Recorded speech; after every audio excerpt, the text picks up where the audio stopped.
réflexions qu'on souhaite partager avec vous et qui vont être enrichies, bien sûr, des interventions d'aujourd'hui. Alors, peut-être juste un clin d'œil qui n'est pas une publicité, on n'est pas sponsorisé par ce fabricant de meubles, pour introduire sur le thème de l'importance des histoires de vie dans l'accompagnement du sujet au travail.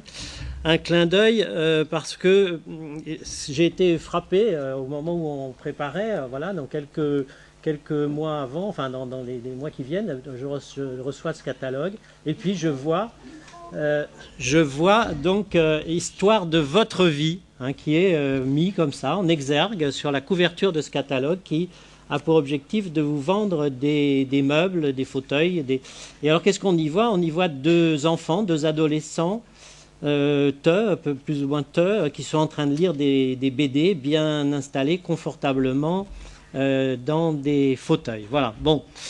Alors effectivement, on peut se poser la question si l'histoire de vie n'est pas aujourd'hui devenue un argument de vente. Hein, voilà, donc un argument de vente, d'autant plus que, et ce n'est pas une coïncidence, l'histoire de vie du fondateur de cette entreprise est en ce moment racontée dans une pièce de théâtre qui se joue en Suède. Et j'ai lu dans le journal Libération récent que cette pièce de théâtre qui raconte la vie d'Ingvar Kamprad, qui était le fondateur de cette entreprise et qui est devenu l'homme le plus riche de Suède. Alors, ce qui était intéressant dans cet article que j'ai lu sur lui, qui présentait la pièce de théâtre, c'est qu'il était dit nous voulions raconter l'autre capitalisme, le capitalisme gentil, social, qu'incarne Ingvar Kamprad et qui fait la fierté des Suédois.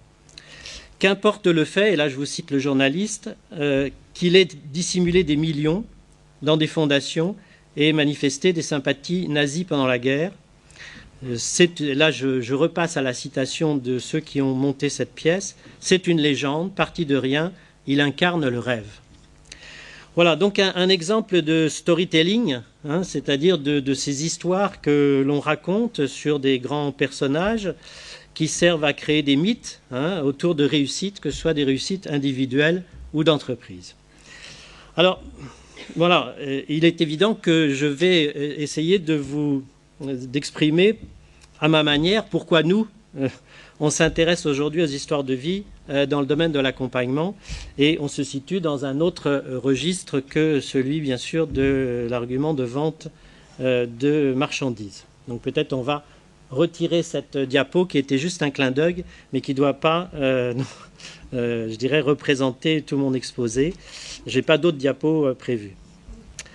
Alors, donc pourquoi nous intéresser aux histoires de vie dans le domaine de l'accompagnement? Parce que, pour le dire simplement, puisque je fais juste une introduction et pas une conférence, nous sommes rentrés depuis quelques années dans la société dite singulariste, dont nous parlera d'ailleurs le 5 février dans cette salle Danilo Martuccelli, qui est un sociologue, qui a écrit récemment un livre qu'il a appelé la société singulariste.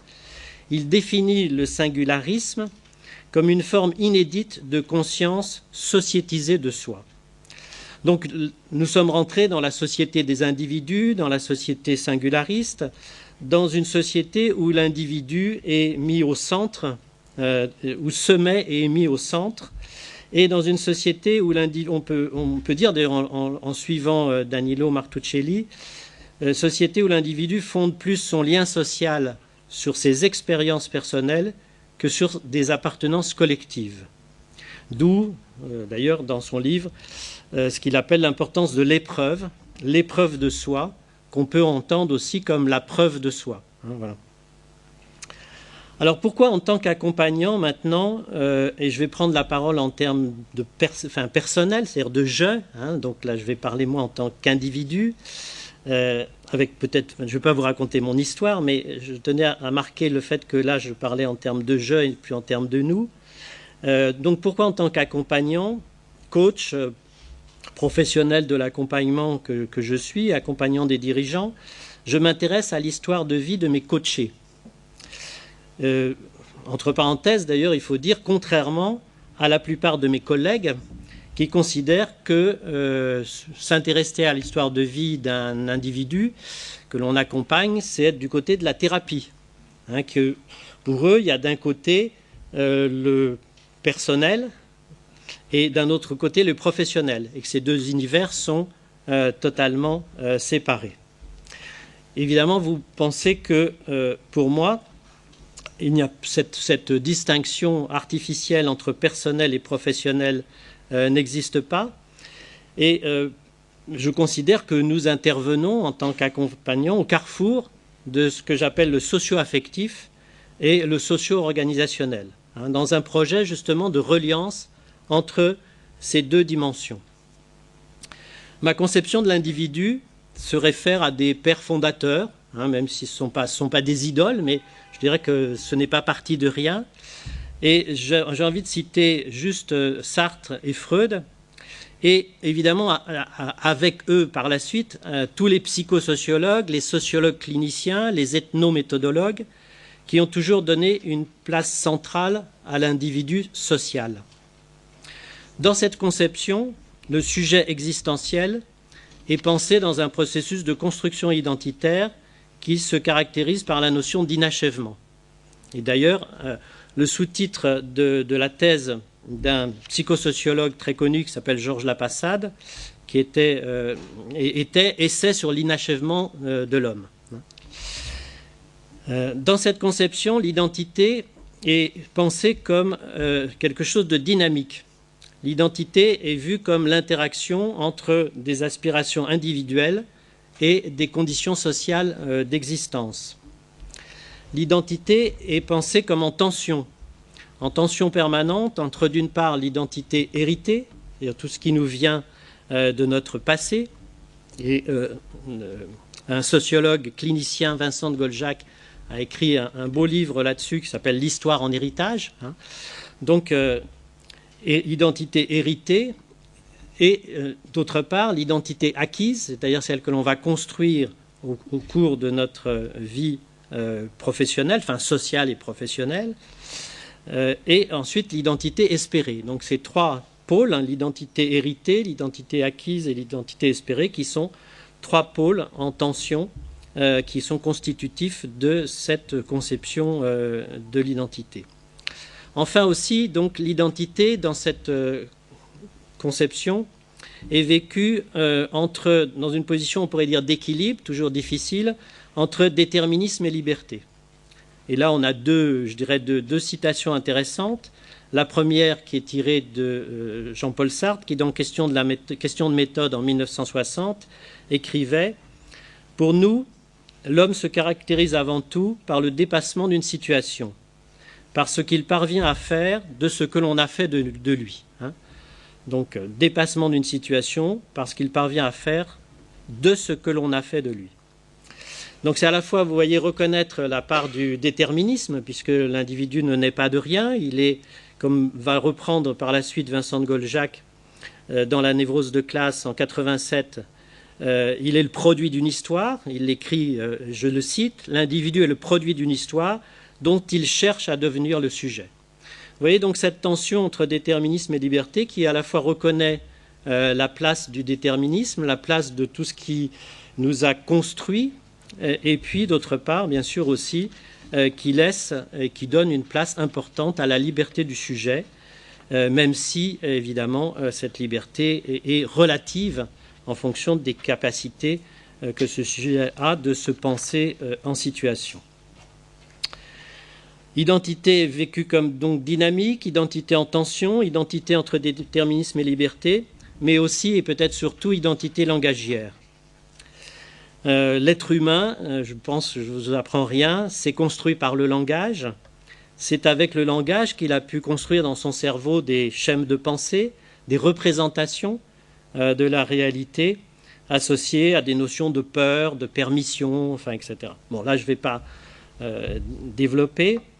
Mais c'est effectivement le langage qui nous permet de nous situer comme un en relation avec des autres. C'est le langage qui permet de passer du moi au je. J'aime beaucoup cette métaphore qui m'a été transmise à une époque, qui consiste à dire qu'on peut considérer que le moi, c'est un peu comme un grenier, comme le grenier de notre maison. C'est tout ce que l'on nous a transmis, donc c'est notre héritage que nous avons entassé dans notre grenier. Le passage du moi au je, c'est justement se dire, dans le fond, ce que j'ai dans le grenier, qu'est-ce que je prends pour le mettre dans ma maison, enfin dans mon appartement, là où je vis. Vous voyez, c'est ça. Donc qu'est-ce que je prends de ça? Est-ce que le tableau de la grand-mère ou le souvenir de la grand-mère paternelle, je le mets chez moi, ou au contraire, cette figure parentale, est-ce que je la laisse de côté parce qu'en fait, ces valeurs-là, ce n'est pas les miennes, hein. Mais ça veut dire qu'effectivement, on a fait l'examen de tout ce qu'on a dans notre grenier, hein, de toute cette histoire qui nous a précédés et qui nous est transmise pour décider de ce que l'on prend réellement comme étant constitutif de notre identité. Donc c'est par le langage qu'effectivement on peut passer du moi au je. Et puis bien sûr c'est le langage qui permet d'accéder au réel, donc comme représentation, au symbolique, c'est-à-dire au niveau de la loi, la compréhension de la loi, des règles et de ce qui fonde la vie en société. Et puis bien sûr c'est par le langage qu'on accède aussi à l'imaginaire, avec cette distinction extrêmement intéressante introduite par Eugène Henriquez, à ma connaissance, entre ce qu'il appelle l'imaginaire Laurent, c'est-à-dire cet imaginaire qui nous entraîne dans le leurre, dans quelque chose qui va nous emmener soit dans une impasse, soit même dans quelque chose qui va ne jamais pouvoir se réaliser, ou l'imaginaire moteur. Bon. Bref, pour commencer à conclure, cette conception de l'identité dialogique, que je m'efforce d'ailleurs d'enseigner depuis un certain nombre d'années, que ce soit en formation initiale ou en formation professionnelle, c'est cette conception qui m'a conduite à développer une démarche et un outil que j'ai appelé avec Muriel Molinier, puisqu'on l'a conçu ensemble, l'autobiographie réflexive. C'était une démarche qui invite les stagiaires, futurs professionnels de l'accompagnement, à travailler à partir d'un support graphique sur les moments significatifs de leur histoire de vie, dans une perspective justement d'identifier les moments qui ont été constitutifs de leur histoire. Moments qui sont, bien sûr, se vivent à l'intérieur de situations qu'ils vont particulièrement analyser. Alors, en conclusion, cette fois, donc pour moi, il s'agit aujourd'hui, avec vous, en tous les cas, de prendre position clairement du côté de la liberté du sujet. Prendre position pour dire que l'action d'un accompagnant, d'un coach ou d'un accompagnant, et là je cite ce que j'avais fait écrire dans une brochure de présentation de l'ASF Coach, la Société française de coaching. Donc la vocation de l'accompagnant n'est en aucun cas de formater des individus, de les amener donc à quelque chose qui ne serait pas associé à leur liberté de choix et à la conscience de tous les possibles qu'ils peuvent avoir. Donc je reprends cette citation. Donc la vocation de l'accompagnant n'est en aucun cas de formater des individus, mais au développement d'une personne libre et consciente de ses choix en relation avec son environnement. Libre et consciente de ses choix. Je pense que là, dans ma conception de l'accompagnement, que je partage heureusement avec un certain nombre d'accompagnants, mais qui ne sont pas forcément majoritaires dans le monde de l'accompagnement, en tous les cas de l'accompagnement professionnel, il s'agit de se situer résolument du côté de la liberté du sujet. Pour moi, l'accompagnement de type coaching, je vais revenir là au coaching, est un travail de mise en relation du sujet avec sa pensée, de sa pensée avec son histoire de vie, de son histoire de vie avec le contexte économique, social, politique dans lequel il se construit. Donc là aussi, il s'agit non pas de se centrer sur l'individu avec son histoire, mais un peu comme une centration, on pourrait dire, sur son nombril, c'est-à-dire l'individu en tant que totalité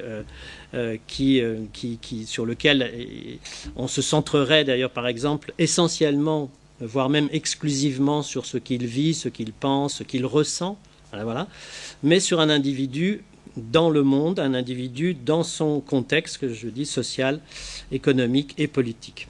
Je pense qu'il faut continuer toujours à lutter contre ce risque permanent de ce que Gérard Mendel avait appelé la régression du politique au psychisme, c'est-à-dire de ne pas ramener à des problématiques individuelles et seulement psychiques des problèmes qui sont des problèmes organisationnels, politiques, managériaux. Donc il est plus que jamais nécessaire, dans le contexte de l'évolution du management aujourd'hui et des entreprises, des organisations, que ce soit dans le secteur privé ou dans le secteur public, il est plus que jamais nécessaire de concevoir l'accompagnement comme un travail de reliance entre l'individu et le collectif. Et je pense que c'est vers cela que nos deux conférenciers vont nous entraîner, chacun à sa manière, et je suis sûr que nous allons nous enrichir de leur contribution. Voilà, je vous remercie. Donc, Muriel, tu étais dans l'idée de quelques questions dans le temps qui m'est imparti, s'il y en a. Questions, réactions. Oui, donc si vous le souhaitez, vous pouvez réagir à ces propos liminaires.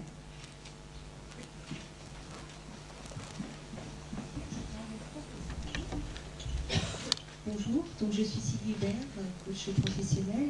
Voilà, donc vous avez fait part tout à l'heure de cette longue dissociation dans le coaching entre l'histoire de vie et des problématiques essentiellement professionnelles. Moi, je voulais savoir quelle part vous accordez justement dans les coachings que vous faites à cette histoire de vie. Parce que bon, je discute avec des confrères coachs. Donc effectivement il y en a qui me disent quand on a un coaching professionnel, compte tenu du temps dont on dispose, on ne peut pas aborder l'histoire de vie parce que sinon voilà, on s'égare, ça prend trop de temps. Moi je suis vraiment en réflexion par rapport à ça parce que je constate dans ma pratique que l'histoire de vie c'est parfois important et que ça permet d'avancer. Et j'aimerais bien avoir votre regard de professionnel et de spécialiste pour savoir comment vous l'intégrez. D'accord. Donc d'un point de vue, je dirais d'un point de vue théorique, j'ai forcément moi du mal à concevoir que lorsque je fais connaissance avec quelqu'un dans une perspective de l'accompagner à partir d'une demande professionnelle, j'ai du mal à concevoir que je ne m'intéresserai pas à cette personne. Et m'intéressant à cette personne, il m'apparaît logique de m'intéresser à son histoire. Et évidemment, comme je viens de le dire, cette personne, elle ne naît pas de rien. Elle est apparue à un moment donné, dans un contexte, dans une famille, dans un environnement. Elle a eu des figures parentales, positives, négatives, etc., qui l'ont marquée tout au long de sa vie. Donc la question, effectivement, c'est comment faire quand on a peu de temps, puisqu'on travaille en moyenne autour d'une douzaine de séances, 1 heure, 1 heure et demie, voilà.